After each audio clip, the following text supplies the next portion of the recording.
Welcome to the Statesman Talk. I'm your host, Anna Chaudhary, and we have with us here today Mr. Rajiv Kumar Rai, who is an Indian politician, educator, a businessman, and a philanthropist. He currently serves as a member of the parliament in the Lok Sabha, representing the Ghosi Lok Sabha constituency, and belongs to the Samajwadi Party. Thank you for being with us. Thank you, Anna. It's a great pleasure being here. Sir, so I'd like to ask you, since you belong to your constituency is in the Uttar Pradesh, Ghosi, and it is at the border of Bihar and UP. Could you tell us about the law and order situation? आपको क्या लगता है कुछ चीजें बेहतर हैं, स्थिति ज़्यादा बुरी है? What do you think is the The situation law right and now? order is good. Hmm. Only in the media. Only in media. Only in the media. Okay. The ground reality is something different. Very disturbing. Okay. Please tell us Very about it, sir. disturbing. Law and order agency जिनकी जिम्मेदारी होती है जी. वो एक organise syndicate की तरह काम कर रहे हैं. जी. I'm sorry I'm making this harsh statement. That's a bold Before I statement. proceed further, I'll give a live example. There was an incident in my own constituency. मैं वहाँ का MP हूँ. जी. आप पूरे यूपी के सरकारी हॉस्पिटलों के दुर्दशा से आप भी जानती होंगी. बिल्कुल. जी. So I was getting continuous complaint. One fine day I went to see the government hospital there. And being an educated person, I took the senior most official, that's CMS, Chief Medical Student, along with me. हम लोग पूरे hospital में गए. हर जगह वही हाल, मशीनें काम नहीं, डॉक्टर के चेंबर में जी, जो typically होता है. डॉक्टर के चेंबर में दलाल बैठे हुए हैं. वहाँ मेरा मऊ एक ऐसा है कि उसको हेल्थ हब के नाम से अब जाना जाने लगा. Private health nursing home hospital, maximum आसपास के जिले के लोग भी वहीं जाते हैं. जी. चैम्बर में घुसते हैं, डॉक्टर नहीं होता लेकिन उसके एजेंट होते हैं बताने के लिए डॉक्टर साहब कहाँ मिलेंगे, किस प्राइवेट में मिलेंगे.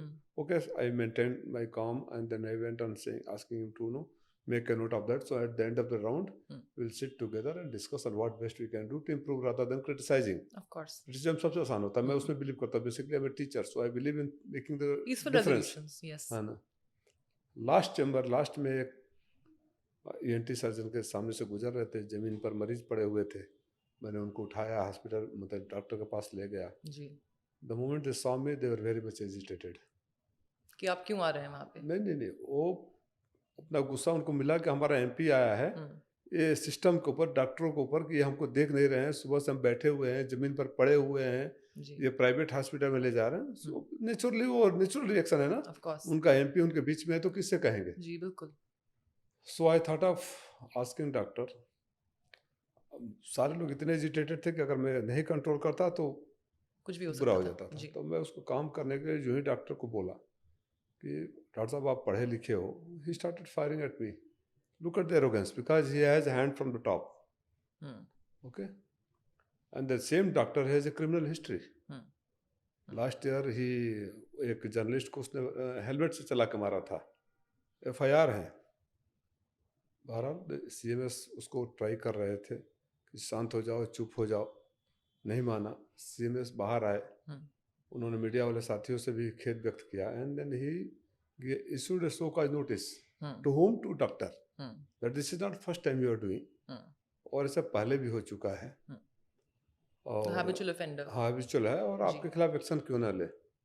उसके बाद डॉक्टर के फादर हो, वो रिटायर्ड CMO थे, मेरे पास आए, रो रहे थे अपने बेटे की पुरानी बातों को बताकर. मैंने बोला डॉक्टर साहब आप मेरे फादर के एज के हो, ये वो डॉक्टर है, डॉक्टर अगर इस तरह बिहेव करेगा तो मरीज को कैसे इलाज करेगा. So I thought matter is over. After 3 days you know the FIR has been launched against me and I came to know through media.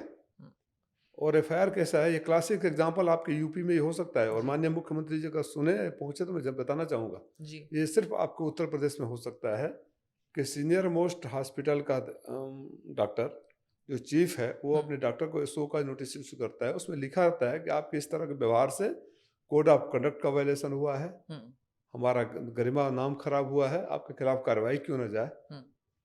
Police उसके पहुंचती है डॉक्टर के पास, बोलते हैं कंप्लेन दो MP के खिलाफ, कंप्लेन दो MP के खिलाफ. हाँ, डॉक्टर साहब बोलते हैं कि नहीं हमारा MP ऐसा नहीं, हम कंप्लेन नहीं देंगे. पूरा MA मेरे साथ जी. तो फिर रात को 2 बजे पहुंचती है पुलिस, कहते हैं कि अच्छा, जो डॉक्टरों ने कहा कि हम जो हमें ऑफिशियल शो का नोटिस इशू हुआ है, will reply to that, we don't want police to get involve here. Exactly. Then night 2 o'clock they say like जो ऑफिशियल रिप्लाई करो उसकी कॉपी दे दो, उसकी copy which is address to the chief medical superintendent. आपने भी अपने journalism में नहीं सुना होगा। और वो कॉपी लेकर मेरे ऊपर एफआईआर हो क्योंकि गया। वो प्रोसीजर तो है ही नहीं। भाई शो का इशू नोटिस, भाई मैं पुलिस स्टेशन जाऊंगा, पुलिस को कंप्लेन करूंगा, एग्जैक्टली। तभी तो होगा अब ना। It's a choice whether you want to involve हाँ, द पुलिस और नॉट। तो वो मेरे ऊपर एफआईआर हो गया, मेरे ऊपर एफआईआर हो गया। अगले दिन उस डॉक्टर ने आकर बोला कि मैं तो कंप्लेन ही नहीं किया, जी, तो ये कहाँ से हो गया? और मैं तो चाहता नहीं। हम्म जब मीडिया वाले पूछे पुलिस से तो उन्होंने बोला लिख कर देने दीजिए। He wrote and give, then still that FIR का कुछ नहीं हुआ। फिर उसने बोला कि एफिडेविट पे डॉक्टर दे। डॉक्टर ने कहा जब मैं कंप्लेन करने के लिए नहीं दिया तो विड्रा मैं क्यों? करने के लिए क्यों दूं? जी। But still he give. And Anna, you may not believe this, but today also that FIR is against me.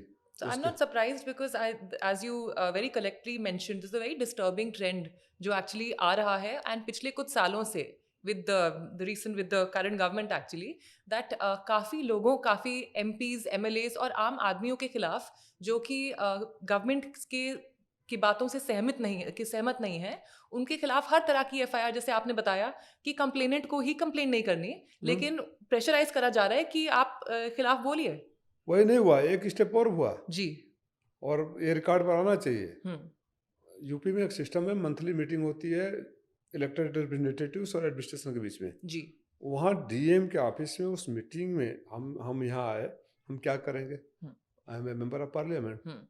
मैं अपने स्पीकर से मिला, उन्होंने बोला रिटन कंप्लेन करो।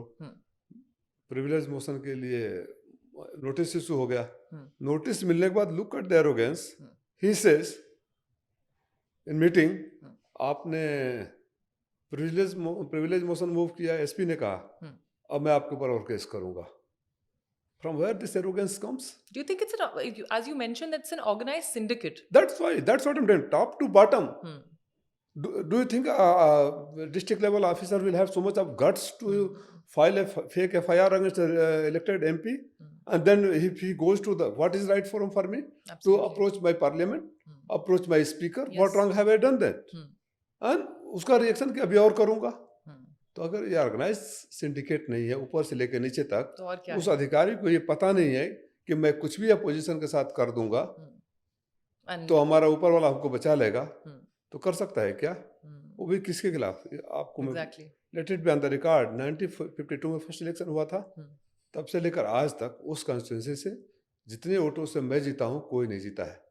I broke so many records of victory, all 5 constituency, highest margin ever, bigger than the honorable prime minister. So do you think it's because you've actually proven that you are an exceptional candidate and have proven, मतलब सिर्फ कुछ लोग बात करते हैं लेकिन आपने दिखा दिया है, क्या इसलिए आपको टारगेट किया जा रहा है? Yes, that's what they scared. They wanted to demoralize me. Yes. वो चाहते थे कि पहली बार है, इसी बार इनको ठीक कर दें कि आगे से इनकी हिम्मत न हो और हमारा सिंडिकेट हमारा पहले से हिम्मत चलता रहे। But let me tell you, I promise here in your studio, I'll teach them a lesson that they would think 100 times before behaving like this with any elected representative, or for that matter any common man. Why elected representative? हम कोई भगवान थोड़े हैं। उस video में दिख रहा है कि एक आदमी जमीन पर पड़ा हुआ है, उसको उठाना मेरा अपराध था, बिल्कुल लोगों की बातों का कहना अपराध था, क्योंकि आपकी लूट जारी रहे। अभी देखो, अभी आ रहा था तो फोन आ रहा है, हमारे यहाँ के तो बिजली मंत्री जी भी है, मेरे बड़े भाई हैं, मैं सम्मान करता हूँ।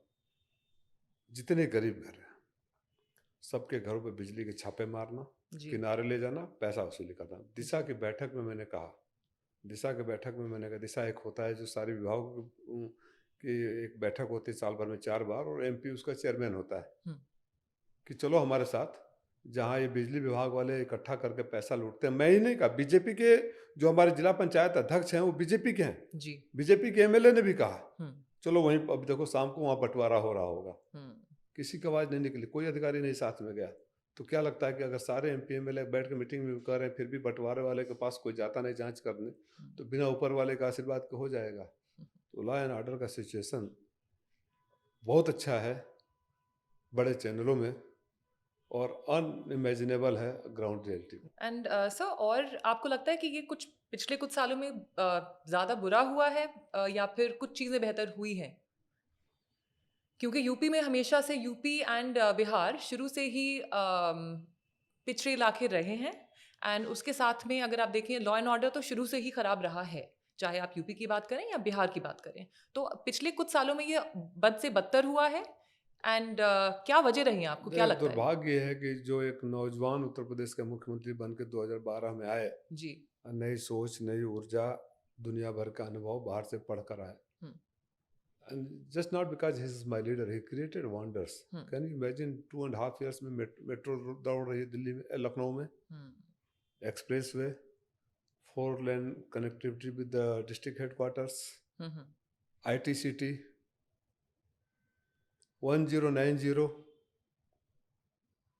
न्यूयॉर्क पुलिस की तरह डायल 100। हम्म। क्या नहीं होता अगर कंटिन्यू कर देते तो। हम्म। पहली बार एक चेंज दिख रहा था, हम्म। ग्राउंड पर चेंज दिख रहा था। एक्सप्रेसवे बना तो समाजवादी नहीं चलते खाली उस पर, जी। या किसी पर्टिकुलर कम्युनिटी के लोग नहीं चलते हैं। Of course. 1090 किसी पर्टिकुलर कम्युनिटी के लिए नहीं था, डायल 100 किसी के लिए इससे पहले क्यों नहीं था? आपने क्या कमाल कर दिया, डायल 100 को 112 कर दिया, 1090 को डायलूट कर दिया। वो पुलिस की गाड़ियों में वो नहीं है जो कोरोना काल में एम्बुलेंस में, समाजवादी एम्बुलेंस योजना, जो हम लोग को बचाने के लिए ड्राइवर काम कर रहे थे, वो इको गार्डन में 6 महीना धरने पर बैठे थे, पुलिस लाठियाँ चला रही थी। तो 5 साल उत्तर प्रदेश के लिए बहुत कम होता है। मुझे पूरा यकीन है कि अगर अखिलेश यादव जी को मौका मिला होता, और मैं इसलिए एग्जाम्पल दिया कि उसके बाद कहीं उत्तर प्रदेश में कुछ दिखाई नहीं दिया सिवाय नाम बदलना, अहंकार की भाषा बोलना, कमेंट करना, ट्रोल करना, मीडिया में अपने को खुदा समझना। अब तो सुप्रीम कोर्ट ने भी थप्पड़ लगाया बुलडोजर पर। बुलडोजर से प्रचार कोई मुख्यमंत्री करे और जो खुद ही योगी हो, सन्यासी हो। योगी और सन्यासी की परिभाषा क्या हम जानते हैं? जब तक सुप्रीम कोर्ट ने वो किया था तब तक तो हमारी सुन भी नहीं रहे थे। जी। तो उत्तर प्रदेश में एक विल पावर की जरूरत है। बदलाव एक दिन में नहीं होता। बिल्कुल। मुझे लगता है 5 सालों में जितना काम कर दिया, डेयरी का हो, 4 लेन्स हो, एक्सप्रेसवे हो, मेट्रो हो, ITCT हो, इन्वेस्टमेंट समिट्स हो। अब आप तो, मैंने पहली बार जब योगी जी मुख्यमंत्री बने थे और एक इन्वेस्टमेंट समिट हुआ था, तब भी मैंने पूछा था।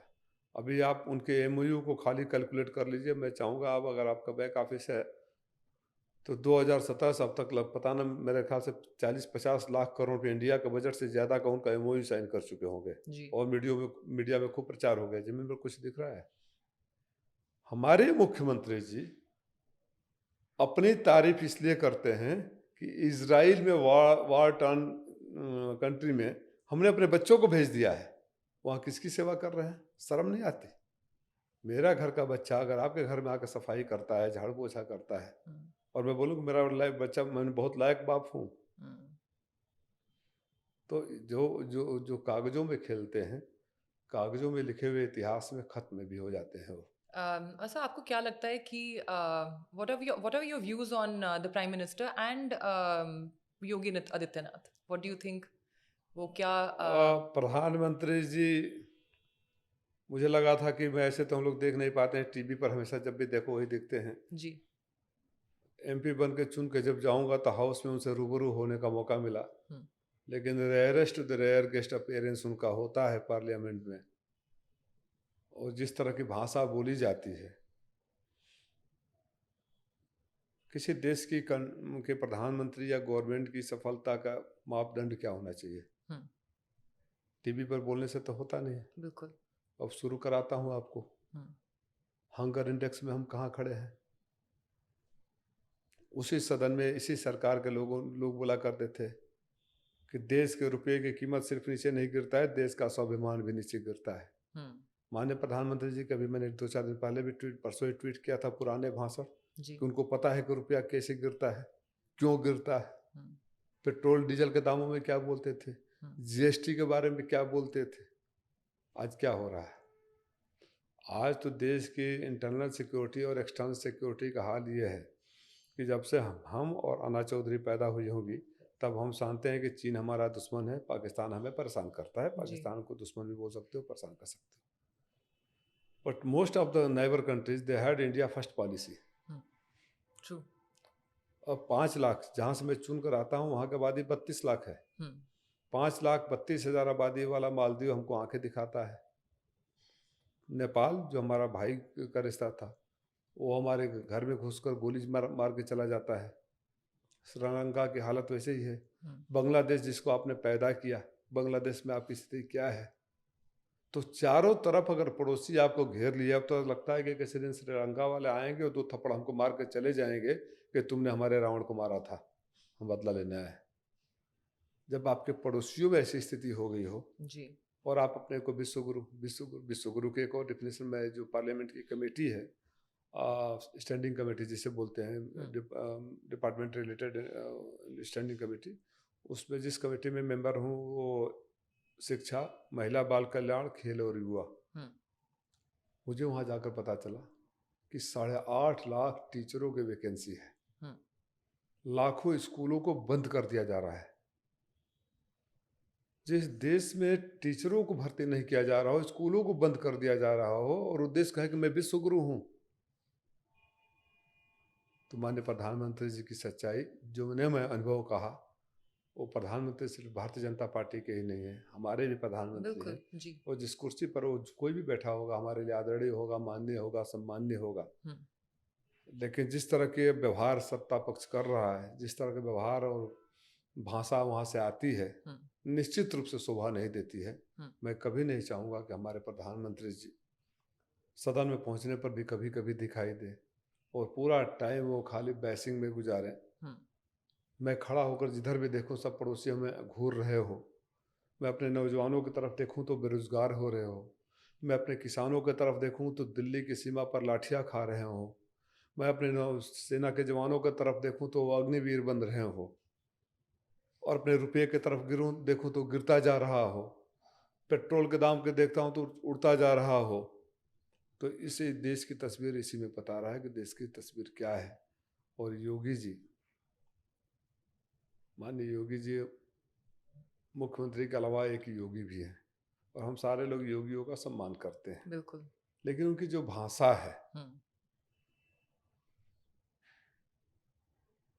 न मुख्यमंत्री लायक है न योगी लायक है।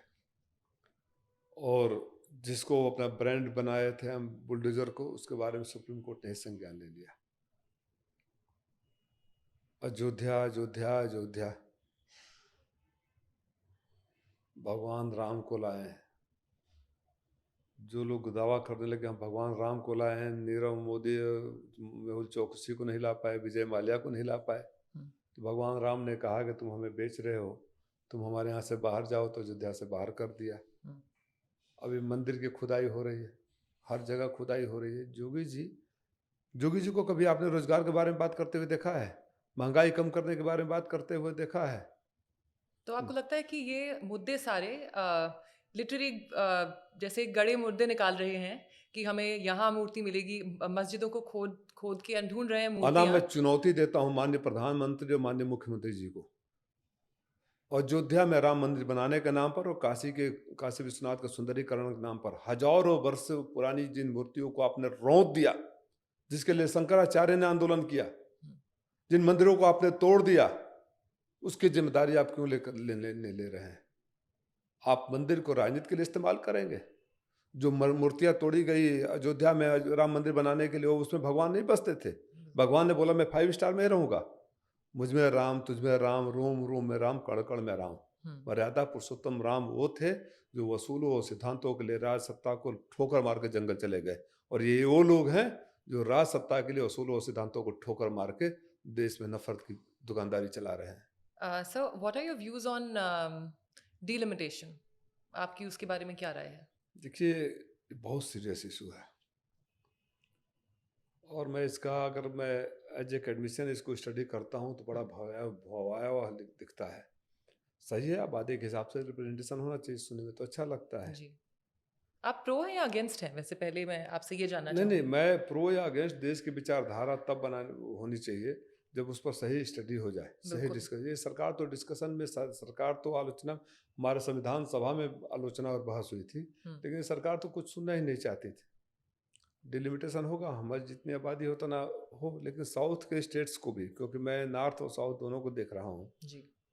यहाँ सीटें बढ़ेगी, वहाँ सीटें घटेगी, रिसेंटमेंट होगा, रिसेंटमेंट होगा ना। क्या बिल्कुल। पता फिर आज से 10 साल 12 साल बाद जिन शब्दों का इस्तेमाल आज नहीं करना चाहता हूँ, उनको लगे कि उनका साथ अन्याय हो रहा है और वो एक अलग ही भाषा बोलने लगे। Hope you understand what I am trying to say. तो ये जो डिलिमिटेशन का मामला है, चाहे वन नेशन वन इलेक्शन का मामला है, ये सब रात को बादशाह को सपना आया, सुबह फरमान जारी कर दिया, तुगलकी आदेश नहीं होना चाहिए। इस पर राजीव राय ने सारे पक्षों से प्रो एंड कॉन्स का डिस्कशन होना चाहिए। एक उसका सब कुछ विश्वास में लिया जाना चाहिए। इतना बड़ा देश, विभिन्नताओं से भरा हुआ देश, different language, different culture, different tradition, अगर हम एक हैं तो हमें एक दूसरे के ऊपर भरोसा होना चाहिए। जिस देश की सरकार मणिपुर के लोगों का भरोसा नहीं जीत पाई, वो पूरे देश के भरोसे को में लेकर कोई काम करे, अब इसकी उम्मीद तो हम इस सरकार से कम नहीं करते हैं। सर, राम मंदिर में अखिलेश जी ने और एसपी ने बॉयकॉट किया था इनॉग्रेशन, कहते हुए कि ये एक बीजेपी का प्रोग्राम है और हम इसमें पार्टिसिपेट नहीं करेंगे। तो जिस तरह से नहीं, राम मंदिर का या भगवान राम का बायकॉट नहीं, आपको अगले साल हम बुलाएंगे इटावा में, भव्य केदार मंदिर का निर्माण हो रहा है जी। इनके ब्रांडिंग से हमें नहीं लेना देना है। जिस तरह से हाईजैक किया गया, जिस तरह से शंकराचार्यों के मना करने के बावजूद सिर्फ चुनाव को ध्यान में रखकर और ग्लैमर के साथ, और हर चीज को इवेंट क्यों बनाए? धर्म को धर्म की तरह रहने दो ना, इवेंट क्यों बना रहे हो? और फिर आप दोगे तो आप कौन होते हो? रामचंद्र जी ने, भगवान राम ने आपको पौरा फटार नहीं कब दे दिया कि आप इनवाइट करोगे? ये आपसे सर्टिफिकेट कौन ले?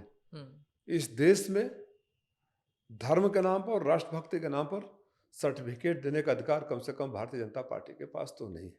जब हमारे और आपके घर वाले लड़ रहे थे तब ये लोग माफी मांग रहे थे जी। तो ये राष्ट्रभक्ति पर भी नहीं देंगे और धर्म के नाम पर भी नहीं देंगे। हमने कभी बायकॉट नहीं किया। भगवान राम और राधा पुरुषोत्तम राम में हम लोग उतनी श्रद्धा है, और शायद उस श्रद्धा का आशीर्वाद भगवान राम ने दिया कि अयोध्या से अवधेश प्रसाद जी जीत कर आए। इससे बड़ा सबूत क्या चाहिए? और सर, आप क्या व्यूज रखते हैं on the women reservation bill that 33% women should be representing in the parliament? Do you think that it is, and are we ready, especially UP जैसे इलाके की अगर हम बात करें? पूरे देश देखिए, महिलाओं को आगे आना चाहिए जी, लेकिन महिलाओं में जो सामान्य जो एक क्राइटेरिया है कि सभी वर्गों की महिलाओं को आने चाहिए, बिल्कुल जी, उसकी भी व्यवस्था करी जानी चाहिए ना। और फिर इतने साल क्यों ले लिए आप, और फिर इस चुनाव में क्यों नहीं लागू किए? जी बिल्कुल। आप हर बार आप एक ताश का पत्ता फेंक देते हो, पता नहीं 2029 में आप रहोगे भी कि नहीं रहोगे सत्ता में, या उसके बाद भी होगा कि नहीं होगा, आप उस पर क्लियर क्यों नहीं आते हो? कोई कंक्लूसिव आंसर जो बताया जाए जी। उसमें आप महिलाओं को आगे लाने के लिए समाजवादी पार्टी हमेशा रही है, बशर्ते कि सबको इक्वल अधिकार मिले, क्योंकि होना भी चाहिए, सारे वर्गों को उसमें लेना चाहिए जी, क्योंकि रिजर्वेशन इस देश की रियलिटी है, और सरकार सत्ता पक्ष के लोग भी इसे मना नहीं करते जी, नहीं कर सकते, तो उसको हर जगह आप करिए ना, कि क्यों रिसेंटमेंट पैदा करना चाहते हो? ये तो अंग्रेजों, मैं हमेशा कहता हूँ कि इन लोगों का अंग्रेजों से का पॉलिटिकल डीएनए है, फूट डालो राज करो, भ्रम में रखो। ये डीएनए की बात करते हैं, पता नहीं जितने लोग इनके डीएनए के डायलॉग बोलते हैं उनके डीएनए का फुल फॉर्म भी पता होगा कि नहीं होगा, उसका रोल भी क्या होता है पता होगा कि नहीं होता, लेकिन अंग्रेजों के पॉलिटिकल डीएनए वाले ये लोग हैं, और नफरत की बात करते हैं, कन्फ्यूजन की बात करते हैं, बांटने की बात करते हैं। इस तरह तो देश आगे नहीं बढ़ेगा। So what were the issues, some of the issues that you wanted to raise in the parliament जो आप नहीं कर पाए, जो आपको मौका नहीं मिला क्योंकि the parliament wasn't functioning? नहीं, मैं थोड़ी देर पहले आपको बता रहा था, जब किसानों को दिल्ली की बॉर्डर पर लाठी खाते हुए देखा तो मैं किसान का बेटा हूँ, मेरा दिल रो रहा था, और उस बात को मैं सदन में नहीं बोल पाया। मैं टीचर हूँ, गरीबी से बाहर आया हूँ, जब देखता हूँ कि लड़कों के साथ जुल्म हो रहा है, बेरोजगारी बढ़ रही है, जो पढ़ना चाहते हैं, अब इस देश का एक मुद्दा उठाया हूँ और आने वाले पार्लियामेंट में उठाऊंगा, अभी कमेटी में भी उठाया था। छोटे छोटे इश्यूज हैं, बड़ी बड़ी बातें तो बड़े बड़े लोग बड़ी बड़ी मीडिया में करते रहते हैं, इवेंट ऑर्गेनाइज करके करते हैं। एजुकेशन लोन, शिक्षा लोन किसको चाहिए? जो गरीब बच्चा है, पढ़ना चाहता है। मैंने अधिकारियों से पूछा था अभी चंद दिनों पहले, कमेटी में पूछा था बैंक के एसएमडी से जी, कि कागज पर लिख देते हो कि 7.5 लाख रुपया तक कोई कोलेटरल सिक्योरिटी नहीं। And I have a proof, not only my students but from all over the country. 3 lakh रुपये लोन के लिए आप कहते हो कि 2 सिक्योरिटी चाहिए, उसी बैंक में अकाउंट जिसका हो, बिल्कुल जी। आपका पक्का मकान होना चाहिए, आपके पेरेंट्स का सिविल स्कोर बढ़िया होना चाहिए, और उसके बाद रेट ऑफ इंटरेस्ट 12% से 13%। मर्सिडीज कार लो तो 8% में मिलेगा, पढ़ने के लिए अगर लोन लोगे तो 12% में मिलेगा। जो हजारों करोड़ रुपए लेकर देश से भाग गए, उनका अकाउंट उस बैंक, सिक्योरिटी देने वाले का अकाउंट उस बैंक में था या नहीं था, किसी को नहीं पता चला। गारंटर से रिकवरी हुआ कि नहीं हुआ, किसी को पता नहीं चला। लेकिन जो बच्चा पढ़कर आगे बढ़ना चाहता है, उसको इस तरह लग कर रहे हैं। मैं उस मुद्दे को उठाना चाहता था। मैं उत्तर प्रदेश के अपने हालात का मुद्दा उठाना चाहता था। मैं याद दिलाना चाहता था माननीय प्रधानमंत्री जी, पहली बार 56 इंच के लोग बात तभी सुने जब आप 2017 में चुनाव प्रचार करने आए और बोले 24 इंच 24 घंटा बिजली देने के लिए 56 इंच का सीना चाहिए। बिजली के नाम पर किस तरह लूटा जा रहा है। और अब तो प्राइवेटाइजेशन हो रहा है। आप इतने लायक हैं, इतने अच्छा कर रहे थे कि उसको बेच दिया।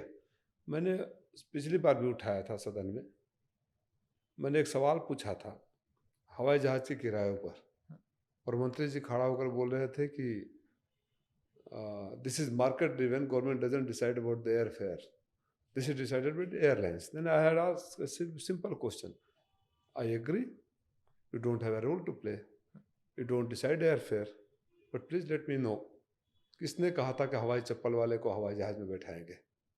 किसको बेवकूफ़ बनाना चाहते? ये तमाम मुद्दे थे जो देश की संपत्तियों को बेचा जा रहा। मैंने कहा था तब भी, और उस बात को 5 साल तक इनको याद दिलाता रहूँगा कि हम जहाँ से आते हैं, हमारे हम माँ बाप की बनाई हुई संपत्तियों को बेचने वाले को नालायक कहा जाता है। आपके यहाँ क्या कहा जाता है, आप बता दीजिए। मैं याद दिलाना चाहता हूँ माननीय प्रधानमंत्री जी को कि आपने जीएसटी के बारे में क्या कहा था, और उसी को गाजे बाजे के साथ आपने कहा। एफडीआई के बारे में आपने क्या कहा था, पेट्रोल के बारे में आपने क्या कहा था, रुपये की कीमत के बारे में आपने क्या बताया। हमारा देश सुरक्षित क्यों नहीं है? आप सब कुछ पता कर लेते हैं। पुलवामा में आरडीएक्स कहाँ से आया अब तक क्यों नहीं पता चला?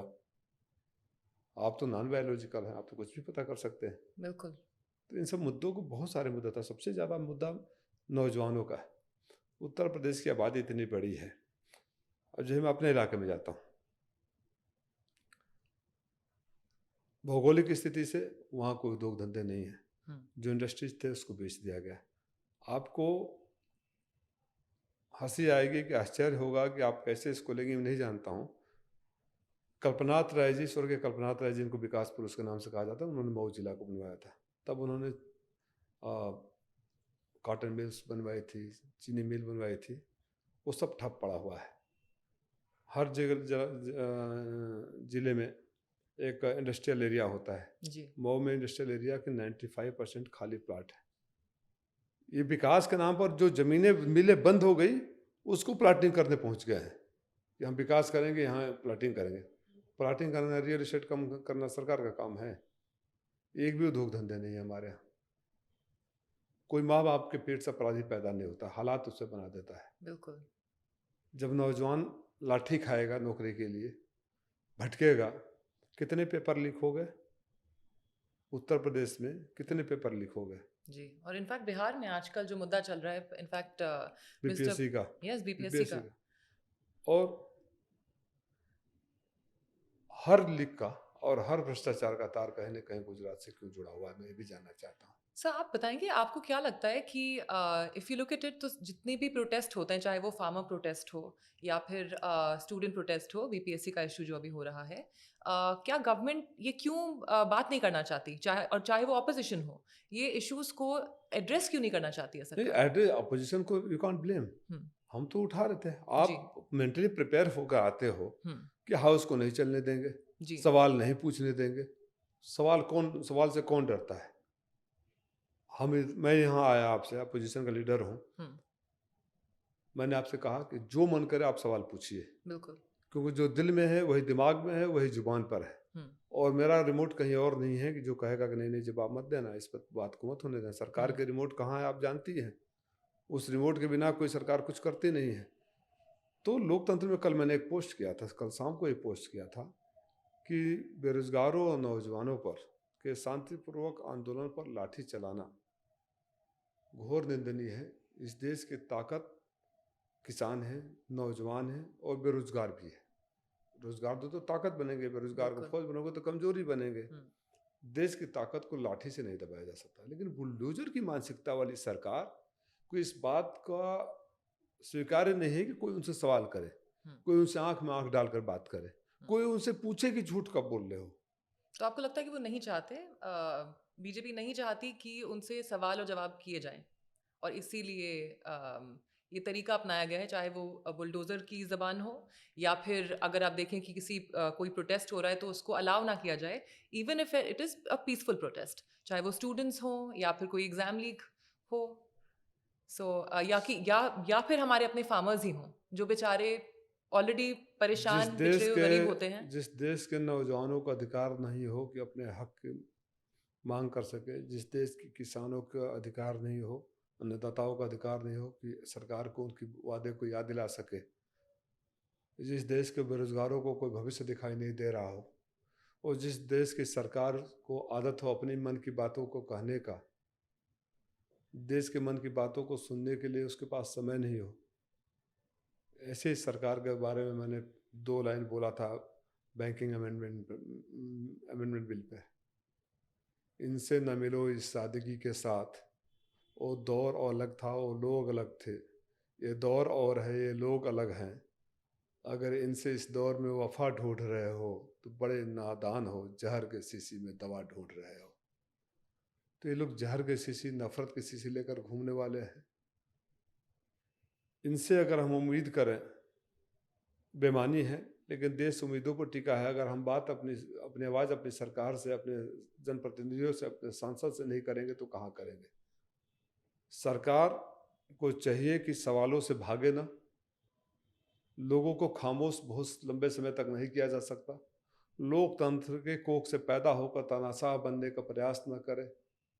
और जो लोग इस भ्रम में हैं कि हमें तो कोई नहीं भेज सकता, मैं उनको इतिहास याद दिला दूं और उदाहरण के साथ याद दिला दूं कि जवाहरलाल नेहरू जी तो पंडित जी तो चले गए, नेचुरल मौत इंदिरा गांधी ने जब 1971 में पाकिस्तान के 2 टुकड़े कर दिए थे और अटल बिहारी वाजपेयी जी ने दुर्गा का रूप कहा था, तब कहा गया था कि उससे बड़ा जो पॉलिटिकल डेवलपमेंट कहीं हुआ नहीं था। एक पाकिस्तान के 2 टुकड़े करने वाले इंदिरा को 71 में 75 तक आते आते इमरजेंसी लगाना पड़े, 77 में सरकार चली गई। कभी सोचा था? 77 में जनता पार्टी की सरकार आई तो कहा गया कि असली आज़ादी तो अब आई है, 47 में तो अंग्रेजों से मिला था, अब आज़ादी सही जाइए। 80 तक वो सरकार चली गई, न भूतो न भविष्यत। राजीव गांधी जी को जितने 415 से वो सीटें मिली थी जी, कोई सोच भी नहीं सकता। 89 तक सरकार चली गई। राजा नहीं फकीर है, देश की तकदीर है, वो भी नारा देखा उन्होंने। अटल बिहारी वाजपेयी की इंडिया साइनिंग, भारत दो अस्त हो गया समय से पहले। तो जो लोग इस भ्रम में है, जिस अहंकार में है कि वो हमेशा हमेशा के लिए सत्ता पर काबिज रहेंगे, और जो भाषा बोलते हैं कि उनको कोई हटाने वाला नहीं है, जिस दिन इस देश की जनता जाग गई और आपको जागना शुरू कर दिए, समझना शुरू कर दिए, तभी आप पहली बार माइनॉरिटी में आ गए हैं। आप तो बैसाखियों पर टिके हुए हैं ना, उस दिन आपको भागने के लिए जगह नहीं मिलेगी। सर, मैं इसी बात पे आपसे पूछना चाहूँगी, आपने अभी भाषा की बात करी। संभल में आपके जो कोलीग हैं इनफैक्ट, और इलेक्ट्रिसिटी डिपार्टमेंट, उनके घर बेसिकली ज़ियाउर रहमान बर्क, उनके घर पे इलेक्ट्रिसिटी डिपार्टमेंट गया था और उन्होंने it is alleged that apparently उन्होंने बोला कि आप हमारी सरकार आने दीजिए, फिर मैं बताता हूँ। Something to the tune of that उन्होंने ये बोला है, और वो आपके कोलीग हैं in and he is from your party. What would you like to say about that? देखिए, उन्होंने क्या कहा हमारी सरकार ने, लेकिन अगर मान लो कोई कह भी देता है जी, अगर मेरे साथ अन्याय कर रहे हो, जुल्म कर रहे हो जी, तो मैं क्या कहूँगा जी। पर सर उन्होंने अपेरेंटली और उनके छत पे जी 10 केवी का सोलर लाइट नहीं दिख रहा था। जिस कमरे में कोई रह नहीं रहा है, उस कमरे में एक औपचारिकता के लिए मीटर लगा दिया गया था, मिनिमम पे किया रहा था, आप उसको इशू बना रहे थे, बना रहे थे ना। संभल में जिस जहाँ खुदाई हुई जी। वहाँ के महारानी की पोती आकर क्या कही कि हमारे बाप ने इसको बेच दिया था। तो आप किसी गरीब को, किसी कमजोर को, या कोई जो सत्ता से बाहर हो, उसको गैर लोकतांत्रिक ढंग से, गैर कानूनी ढंग से सत्ता के अहंकार करके उसको दबाएंगे, तो अगर उसको इतना भी कर तो मतलब कभी करे तो चू भी नहीं हो और हम आ भी भरे तो हो जाए बदनाम, तो हम क्या कहेंगे? क्या अन्याय कर रहे हो? और मैं आज कह रहा हूँ क्या कहे, मैं उन सारे अधिकारियों से बोल रहा हूँ कि जो अन्याय, जुल्म, और अभी मैं लिख के आया हूँ मैं अपने मऊ के अधिकारियों के लिए, जो लूट रहे हो गरीबों को, ये मत समझना कि कुछ भी अस्थायी होता है लोकतंत्र में। लोकतंत्र में कानून के ढंग से, लोकतांत्रिक ढंग से हिसाब किताब भी होता है, और ये हिसाब किताब आपके साथ भी होगा, बस समय का बदलने का फेर है। नहीं, आपने ये बहुत खूब बोला क्योंकि घमंड ऐसी चीज है कि किसी भी टूटना सरकार तो की हो, जरूर है, जी, टूटना जरूर है, टूटना आज या कल, कल वो वक्त किसी की को नहीं बात है, पता, वक्त वक्त बात वक्त की है। बात है। और साहब बताएंगे दैट ये इंडिया ब्लॉक अलायंस एक्चुअली अभी एग्जिस्ट करता है या ये सिर्फ पेपर्स में और विचारों में है? क्योंकि ये तो इस समय जो आज की तारीख में जो सवाल पूछ रही है, आपको सरकार से पूछना चाहिए जी। कि एनडीए एग्जिस्ट करता है या विचारों में, वो खाली ताकत के बल पर है किताबों में। अभी देख रहे हैं हमारे उत्तर प्रदेश के एक मंत्री जी जी। सड़क पर खड़ा होकर एसटीएफ को आरोप लगा रहे हैं। तो जिस सरकार का मंत्री एसटीएफ से गुहार लगा रहा हो, उसको ये पता नहीं कि पक्ष में बिहार की स्थिति आप देख ही रहे हैं। वक्फ बिल पे सरकार को बैकफुट पर टीडीपी को जैसे आना पड़ा। तो इस समय ये सुटेबल क्वेश्चन सरकार से होगा। इंडिया गठबंधन है और इंडिया गठबंधन रहेगा। और आपको कौन लगता है किसको लीड करना चाहिए? डू यू थिंक दैट वो Mamata ji is a good?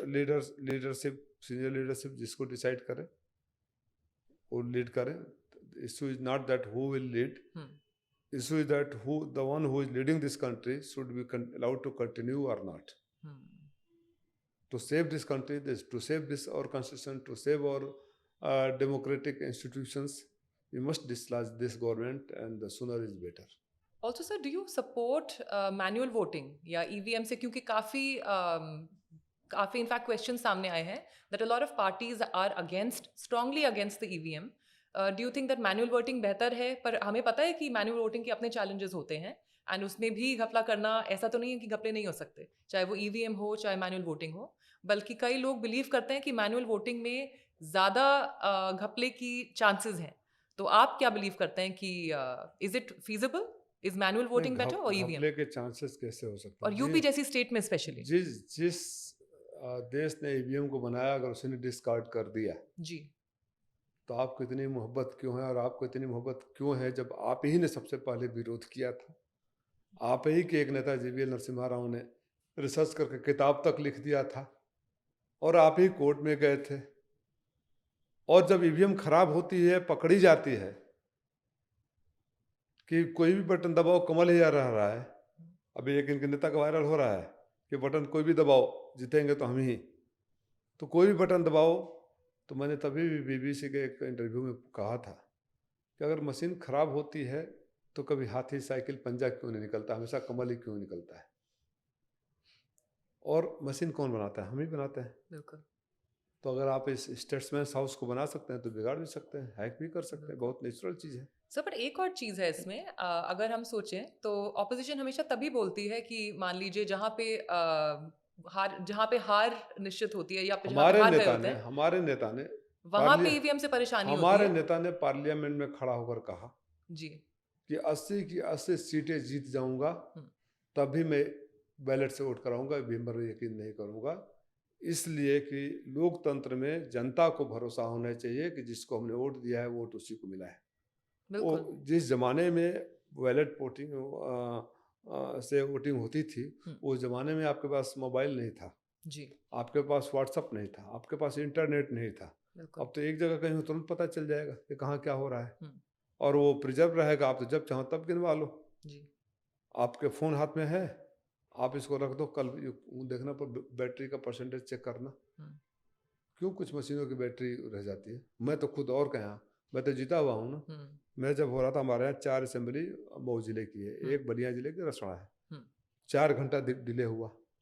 जब हम लोग आक्रोशित हुए तो कहा गया कि गलती से मेरा वोट उसको, उसका वोट मेरे को चला गया है इलेक्शन कमीशन में, हम उसको एडिट करने का प्रयास कर रहे हैं। फिर कहा गया कि कुछ मशीनें काम नहीं कर रही है।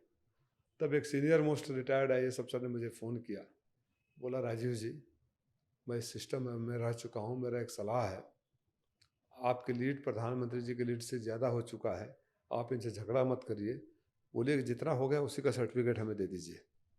फिर हमने कहा कि अच्छा ठीक है, मत करो मत गिनो, हमारा सर्टिफिकेट दो। तब हम लेकर आए, मशीनें नहीं खुली। EVM रहता तो अरे बैलेट रहता तो आप गिन लेते ना, उठा के ले आओ, फिर से गिनो, 2 बार गिनो, 4 बार गिनो। जरूरी ये नहीं कितना टाइम लगता है, जरूरी ये है कि देश के लोगों को कितना भरोसा है। बिल्कुल। और ये भी तो हो सकता है, 2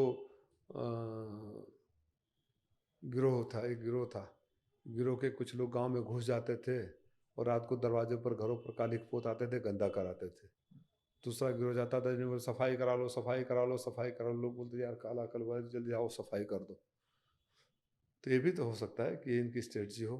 ये भी हो सकता है कि कुछ पर्टिकुलर परसेंटेज ऑफ वोट ही उसमें प्री फीड हो, उससे ज़्यादा अगर मार्जिन से अगर अपोजिशन जीतता है तभी जीत दिखाई देता है। मिस मैच क्यों हो रहा है? इलेक्शन कमीशन जिस तरह साराना अंदाज से आवाज़ देता है, मिस मैच क्यों हो रहा है कि जितने पोल वोट हुए उससे अधिक हो गए? महाराष्ट्र का एपिसोड है जी। और अभी आप कैलकुलेटर खोलो, नंबर ऐड करो, परसेंटेज के ऊपर जी काफी अचानक जंप कैसे हो जा रहा है? उसका कोई जस्टिफिकेशन क्यों नहीं है? और फिर मैं बोल रहा हूँ, सुप्रीम कोर्ट के चीफ जस्टिस से कौन सा डर था कि चुनाव आयोग में कि आयुक्त नियुक्त करने में जस्टिस को हटा दिया गया? क्या चाहते हैं?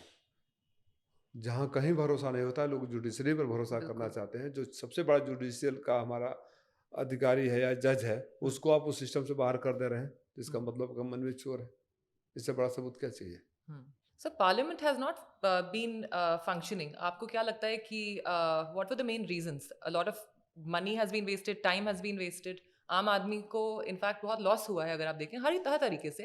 एंड जो जितने भी MPs हैं, everyone's taken out time and actually come अपने मुद्दे सामने रखने के लिए आए हैं। लेकिन इस बार जो पार्लियामेंट में हुआ उससे हम सभी काफ़ी नाखुश रहे हैं, क्योंकि कुछ भी एड्रेस तो हुआ नहीं है। इनफैक्ट एक मजाक बना है अगर देखा जाए डेमोक्रेसी के नाम पे। You are absolutely right. Even मैं भी बहुत दुखी हूँ, बहुत नाराज हूँ। बहस जितना हो जाए बाहर, सदन में हमें चुनकर भेजा है जनता ने उनकी आवाज़ को उठाने के लिए। बिल्कुल। और ये गजब की सरकार है। हाउस जब चल रहा है तो ये परंपरा रही है कि जो भी बात सरकार को कहनी होती है हाउस में कहती है। उसी हाउस को एडजर्न करवा के सरकार के मंत्री निकलते हैं बाहर, उनके मीडिया वाले खड़े हैं, उनको बयान देते हैं, लेकिन वो बातें सदन में इसलिए नहीं कहते हैं कि अगर वो कहेंगे तो हम जवाब देने के लिए खड़े। संभल का इंसिडेंस हुआ, फॉर दैट मैटर, हम लोग संभल पर बहस की डिमांड कर रहे थे। संभल में 5 लोग मारे गए जी। सही था एक गलत था फैसला? आप ही कातिल, आप ही गवाह, आप ही वकील और आप ही मुंसफ तो नहीं हो सकते ना। हमारा कुछ कहना था, आपके पास भी फैक्ट होंगे, आप सरकार हैं, बिल्कुल, आप तख्ते ताउस पे बैठे हुए हैं, आपको तो सब कुछ जानकारी होगी। तो why don't you allow us to come and raise those matters, those issues, those information, whatever we have in house? What's wrong that? For what this house is there? Why you have been elected? For what we have come? आप बोलने नहीं दोगे? हम तो सिर्फ इतना कर रहे हैं कि संभल का साहब जब हाउस चल रहा था, संभल में बहुत बड़ा इंसिडेंट हुआ है, हमें अपनी बात का लेने दीजिए, सरकार को जो सफाई देना हो सफाई दे, इसमें क्या गुनाह कर दिया? एक दिन ऐसा हुआ कि जब लगा कि एक ग्रुप में सारे मीडिया को, मैं एक ही झाड़ू से सबको नहीं करना चाहता हूँ, एक मीडिया का सेक्शन जो जिसको बहुत ताज्जुब होता है कि प्रधानमंत्री जी कितना घंटा सोते हैं, उस मीडिया के सेक्शन को जिनको नोटों में चिप दिखाई दे रहा था, मैंने पूछा था बैंकिंग अमेंडमेंट बिल पर, वो नोट कहाँ गए जिन पे चिप था? उनको जिनको लगता है कि काट कर आम खाना चाहिए कि चूस कर खाने चाहिए, इस तरह के जो हाउस मीडिया हाउस हैं, उनसे ये परसेप्शन बनवाया जा रहा था कि यह पोजीशन हाउस नहीं चलाने दे रहा है। तो हम सब ने डिसाइड किया कि कोई कुछ नहीं बोलेगा, चुपचाप हम बैठे रहेंगे, हाउस चलाए, हम अपनी बात कहेंगे, 0 आवर में कहें। जब इनको लगा यार तो अपोजिशन वाले कोई कुछ बोल ही नहीं रहे हैं, आपको ताज्जुब होगा कि संसदीय कार्य मंत्री जिनकी जिम्मेदारी होते हैं हाउस को चलाना, वो खड़ा होकर किसी का नाम लेकर जोर शोर से बोलने लगे। फिर उनके जूनियर मंत्री खड़ा होकर बोलने लगे और माननीय स्पीकर साहब आए, बोले हाउस इज एडजर्न। तो ये अपराध है लोगों के प्रति, ये अपराध है लोकतंत्र के प्रति, और जिम्मेदारियों से भागने वाले लोग हैं। अब कह रहे हैं कि बीजेपी ने ये जानबूझ के किया है, the centre has on purpose disrupted the house or led to the disruption of the house. Yes, and media में दूसरा पोर्ट्रेयल करा मीडिया गया में है। दूसरा पेटर है। ये जो रूलिंग पार्टी है जिसके पास जवाब नहीं है, जो हमेशा जवाबों से भागती है, या तो जवाबों से भागेंगे या सवाल करने वाले को कुचलेंगे। इनका ये मोडस ऑपरेंडी रहा है। सर, एक कमेंट था कि बटेंगे तो कटेंगे एंड एक हैं तो सेफ हैं, इसमें आपकी क्या राय है? देश को बांटने की बात सबसे पहले किसने किया था, उस किताब को पढ़ लिया जाए। देश को बांटने की बात 1942 में श्यामा प्रसाद मुखर्जी ने, जब ये मुस्लिम लीग के साथ सिंध में और बंगाल में इनकी सरकार थी, तो इन्होंने ब्रिटिशर्स को क्या लिखा था, एक है तो सेफ है, तो क्या एक के हाथ में रहेंगे? एक है सेफ है का मतलब क्या हुआ? ना हम बटेंगे ना हम कटेंगे, हम साथ रहेंगे, आगे बढ़ेंगे, लोकतंत्र का गला घोटने वाले को हम सत्ता से उखाड़ फेंकेंगे। ये हमारी सोच है। ये नफरत के बाद का एक है सेफ है करें में तुम ही से सेफ हो, क्या इतिहास रहा है? मैं फिर पूछना चाहता हूँ। अभी तो एक इस विद्यालय का शिलान्यास हो रहा है जी। यहाँ 2 कैमरामैन हैं, आप हैं, मैं हूँ। हम लोग अपॉलिटिकल दिल पे हाथ रखकर खुद से पूछें कि न्याय की लड़ाई में, अपने सम्मान और स्वाभिमान की लड़ाई में हम सारा परिवार जब लगा हो और एक हमारा परिवार का सदस्य जाके माफ़ी मांग ले, तो उसको सम्मानीय होगा हमारे लिए, या हम गर्व करेंगे, या हम चाहेंगे कि हमारी आने वाली पीढ़ियाँ कभी किसी से माफ़ी ना मांगे? जी। तो किसको आप प्रोटेक्ट करना चाहते हैं? आप कौन सा नैरेटिव सेट करना चाहते हैं? देश को क्या बताना चाहते हैं? भगत सिंह के बारे में क्यों नहीं बात होती? गांधी से आपको समस्या है, बाकी लोगों के बारे में बात क्यों नहीं होती? एंड रीजन सेंट्रिक अगर आप देखें, इनफैक्ट जो आप बिल्कुल सही बात बोल रहे हैं सर, दैट जैसे हर रीजन की अपनी यूनिक कल्चर होती है। तो मान लीजिए साउथ में वो नॉर्थ से नहीं आइडेंटिफाई करते, नहीं, उनको साउथ के लीडर्स चाहिए, चाहिए, नॉर्थ को नॉर्थ के लीडर्स चाहिए। यही तो हमारा अनेकता में बिकता है ना देश की। जी, this is the beauty of our democracy. Absolutely, and there is no lack of it. अगर आप नॉर्थ ईस्ट में देखेंगे तो नॉर्थ ईस्ट में नॉर्थ ईस्ट के लीडर्स हैं एंड लोग आइडेंटिफाई कर सकते हैं, पुरानी कहानियां हैं। होना चाहिए जी, यही होना चाहिए, यही हमारी ताकत है, यही हमारी ताकत है। अभी तो मैं सवाल दे के आया हूँ, हो सकता है कि पता नहीं लागू होगा कि नहीं होगा। घर घर जल वाला जो स्कीम चल रहा है जी, बिजली विभाग के तारों को बदलने की जो स्कीम चल रही है, अमृत सरोवर की जो स्कीम चल रही है, रेलवे स्टेशनों को जो बनाने की स्कीम चल रही है, यार आप पता कर लीजिएगा, आप जर्नलिस्ट हैं, कि ठेके कहाँ और किसको मिले हैं। एक है सेफ है मतलब एक ही हाथ में सब रहेगा। मैंने पूछा था ना, सदन में पूछा था, मैं आपके सामने नहीं बात है जी, जो हवाई अड्डों को बेचा जा रहा है, एक है सेफ की बात, एक ही के हाथ में सारे हवाई अड्डे आप दे रहे हो, ठीक है? अगर वो बदल गया किसी दिन, उसके ऑर्गेनाइजेशन में स्ट्राइक हो गया, वो कोलैप्स कर गया, जी, देश की सिक्योरिटी का क्या होगा? सारे आपके हवाई अड्डे ठप हो गए।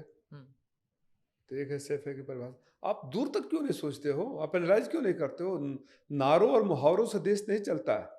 देश जुनून से चलता है, देश सोच से चलता है, देश विजन से चलता है, देश जोड़ने की ताकत से चलता है, देश सबको साथ लेकर चलने से देता है। नारे से देश नहीं चलता है, बिलो द बेल्ट अटैक करने से देश नहीं चलता है, नौजवानों पर लाठी मारने से देश नहीं चलता है, बेरोजगारों का मजाक उड़ाने से देश नहीं चलता है, किसानों को देशद्रोही और आतंकवादी कहने से देश नहीं चलता है, मणिपुर में आंखें बंद कर लेने से देश नहीं चलता है, एक के हाथों में देश की पूंजी सौंप देने से देश नहीं चलता है, देश की पूंजियों को बेच देने से देश नहीं चलता है। देश चलाने के लिए सोच चाहिए, विजन चाहिए, बड़ा दिल चाहिए, डायलॉग में नहीं हकीकत में चाहिए। और सर अगर हम बात करें अनएम्प्लॉयमेंट की, स्पेशली यूपी में, because India is the largest country where we have the largest youth population, working youth population. आपको क्या लगता है that where are we heading actually? Where are we heading? and you interact a lot with the youth. तो आपको what do you think is needed? What's the need of the hour?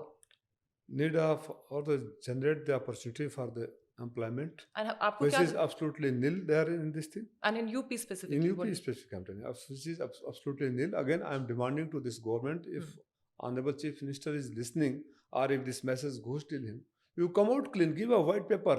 जो हर साल लेकर करोड़ों रुपया खर्चा करके MOU साइन करते हैं, उसमें से क्या बनाया आपने? क्या बनाया आपने? नाम बदलने के अलावा आपने क्या किया? आपके नाम अगर कोई रिकॉर्ड है तो सबसे ज़्यादा पेपर लीक करने का रिकॉर्ड है। अभी आपके मंत्री ने बयान दे दिया कि हम टीचरों के वैकेंसी हम नहीं करेंगे, स्कूल बंद हो रहे हैं जी। कोई नया उद्योग कारखाना कहीं खुला हो तो आप बताइए। आप इजराइल भेजने को अपने रोजगार देने का अवसर बोल रहे हैं, तो भगवान न करे कि हमारे परिवार में, हमारे खानदान में, हमारे प्रदेश में कोई ऐसी सरकार हो कि अपने घर के बच्चों को मरने के लिए किसी और देश में भेजकर अपने को वाहवाही लूटे।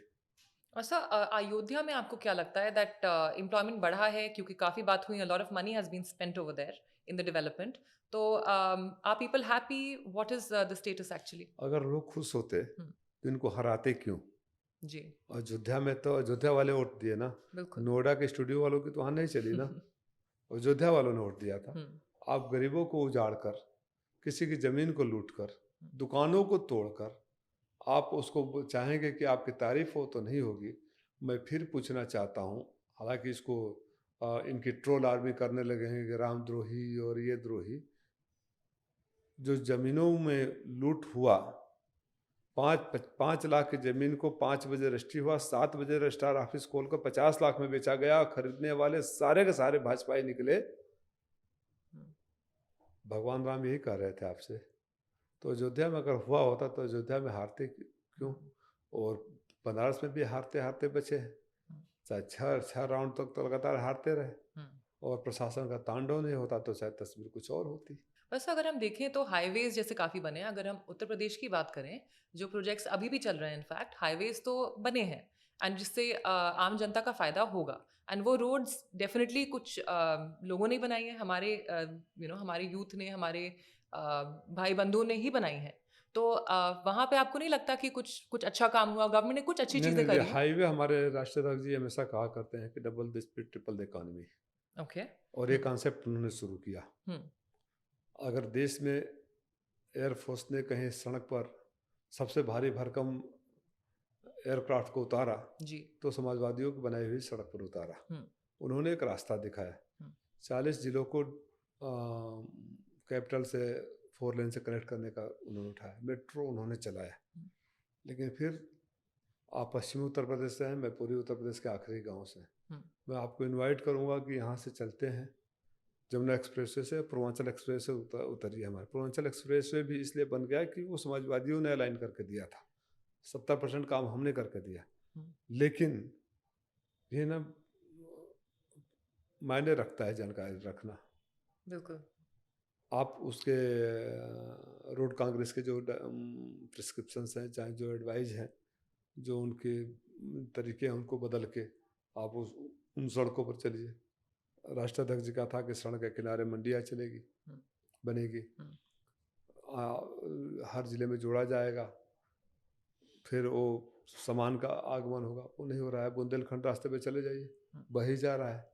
तो अभी आप उसको अगर लूट का, प्रधानमंत्री जी की बात कर रहा हूँ, प्रधानमंत्री जी ने कहा था, मैं जानता हूँ रुपये की कीमत ऐसे नहीं गिरती, यहाँ का नहीं गिरा, वहाँ का नहीं गिरा, भ्रष्टाचार की वजह से रुपये की कीमत गिरती है। माननीय प्रधानमंत्री जी, आपने तो साबित कर दिया था कि भ्रष्टाचार के सारे रिकॉर्ड तोड़ दिए, क्योंकि रिकॉर्ड तोड़ रुपये की कीमत गिरा है। और भ्रष्टाचार खाली राष्ट्र बड़े बड़े उसमें नहीं होता है, भ्रष्टाचार 3 तरह से होते हैं, आपको मैं बता रहा हूँ आज। जो सड़कों पर एक तो होता है कि आपको दिखाई देता है कि हम जाते हैं तहसील में, थाने पे, डीएम के हैं, एसपी के हैं, बिना घूस दिए कोई काम नहीं होता है। बिल्कुल, ये तो मतलब नोन तो फैक्ट ये है। लोग सब जानते हैं जी। दूसरा होता है इंस्टीट्यूशनल भ्रष्टाचार, जो पूरे के पूरे इंस्टीट्यूशन ही भ्रष्ट है। वहाँ जाओ, कुछ चढ़ावा करो, तभी वो इंस्टीट्यूशन की फाइल आगे बढ़ेगी। तीसरा होता है पॉलिसी लेवल पर भ्रष्टाचार। आपको पता ही नहीं, रातों रात एक पॉलिसी जारी हो गई। जांच इस बात की भी होनी चाहिए कि घर घर जल वाले में पाइप के बेचने के लिए तो नहीं ये हुआ, और पाइप कहाँ से आ रहे हैं, हम्म, माउंट कार्लो कंपनी किसकी है, उसकी ओरिजिन कहाँ है, ये तो आम लोगों को पता नहीं है। तार भी वही बनाएंगे, पाइप भी वही बनाएंगे, एयरक्राफ्ट भी वही बनाएंगे, एक ही घराने में सब कुछ हो। तो भ्रष्टाचार के सारे रिकॉर्ड तोड़ दिए। हम लोग इस बात के पक्षधर हैं कि एक्सप्रेसवे बनने चाहिए, वर्ल्ड क्लास बनने चाहिए। जो आदरणीय अखिलेश यादव जी ने बना कर दिखा दिया, उससे बेहतर बनाना चाहिए। अगर आप बेहतर काम, अगर उसकी कॉपी भी नहीं करनी चाहिए तो बोलते हैं नकल के लिए भी अकल चाहिए। ये आपके ऊपर अपने आप में एक कमेंट है। और सर, आपको मैं आपसे आखिरी सवाल ये पूछना चाहूँगी कि बेसिकली यूपी में जब एसपी नहीं आई, आपको क्या लगता है मेन की रीजंस क्या रहे? देखिए, जिस तरह से हमने कहा कि वोटों को काटा गया, हम्म, इलेक्शन कमीशन ने हमें नोटिस इशू कर दिया, जी। मीडिया में खूब शोर मचा, हम्म, और जब हमने एफिडेविट पर दे दिया तो उसके बाद इलेक्शन कमीशन का कहीं सुनाई दिया? क्या चाहिए? आप हमें नोटिस दिए, हमने आपको जवाब दिया, आप आइए, कहीं हमारे पर कार्रवाई क्यों नहीं कर रहे हैं? हम्म, जिस तरह से लूट हुई, जिस तरह जीत हार की मार्जिन को, नंबर्स को देखें, सिर्फ वही सीटें जीती है, तो ये चुनाव आयोग को और डेमोक्रेसी को ये दुर्भाग्यपूर्ण स्थिति है। जीतना चाहिए, लेकिन हम निराश नहीं हैं। अगर हमारे अंदर कुछ कमियां रह गई होगी तो हम उसको दूर करेंगे। 27 में उत्तर प्रदेश की जनता को भरोसा दिलाना चाहते हैं कि अहंकारियों की सरकार से, भ्रष्टाचारियों की सरकार से, लुटेरों की सरकार से, नफरत फैलाने वालों की सरकार से उत्तर प्रदेश की जनता को मुक्ति दिलाएंगे। और जिस रास्ते पर 2012 से 17 तक जब एक्सप्रेसवे बन रहे थे, हाईवेज बन रहे थे, मेट्रो चल रही थी, डेयरीज लग रही थी, इंडस्ट्रीज आ रही थी, आईटी पार्क बन रहे थे, लैपटॉप बांटे जा रहे थे, वो स्वर्णिम दौर एक बार फिर आएगा। और सर, आप एक प्रोफेसर रहे हैं और एक एजुकेशनिस्ट हैं, सो मैं आपसे स्पेसिफिकली ये पूछना चाहूँगी कि what is the solution to this? Because हमें पता है कि स्थिति क्या है, चाहे वो यूपी हो या पूरा हिंदुस्तान हो। आपको क्या लगता है कि इसमें से सोल्यूशन क्या निकल सकता है, देखिए सोल्यूशंस कैसे निकल सकते हैं? देखिए और ये एक इंटरनल क्वेश्चन है सारी पार्टीज के लिए, क्योंकि हमें जो सुनाई देता है that is only the noise. What do you think can be done? जब तक हम उन योजनाओं को ज़मीन पर नहीं लाएंगे जो जनता की, और जैसे आपने कहा कि हमारा देश कई राज्यों का, कई भौगोलिक और कल्चरल और लैंग्वेज की तरह लगा है, जी। वहाँ के ज़रूरतों को पूरा करने के लिए योजनाएं नहीं लाएंगे तब तक रोजगार का अवसर पैदा नहीं होंगे। हम्म, आप रोजगार का अवसर सिर्फ कुछ घरानों के लिए पैदा करना चाहते हैं तो देश के नौजवान बेरोजगार रहेंगे, इस बात को मेरे को याद रखिएगा। हम्म, अगर जो इंडस्ट्री मैं मऊ में लगाऊंगा, गाजीपुर, बलिया, आजमगढ़, पूर्वांचल में लगाऊंगा तो वहाँ के लोग वहाँ नौकरी करेंगे। और बड़े इंडस्ट्रीज हाउस को आप एक प्रोजेक्ट देकर भेज दोगे तो जब तक प्रोजेक्ट होगा तब तक मजदूरी होगी। तो मैं कहा करता था कि छोटे गांव के जमींदार बड़े गए शहरों में आकर मजदूर बन गए। आप मजदूर बना रहे हो, उनको बेरोजगार बना रहे हो।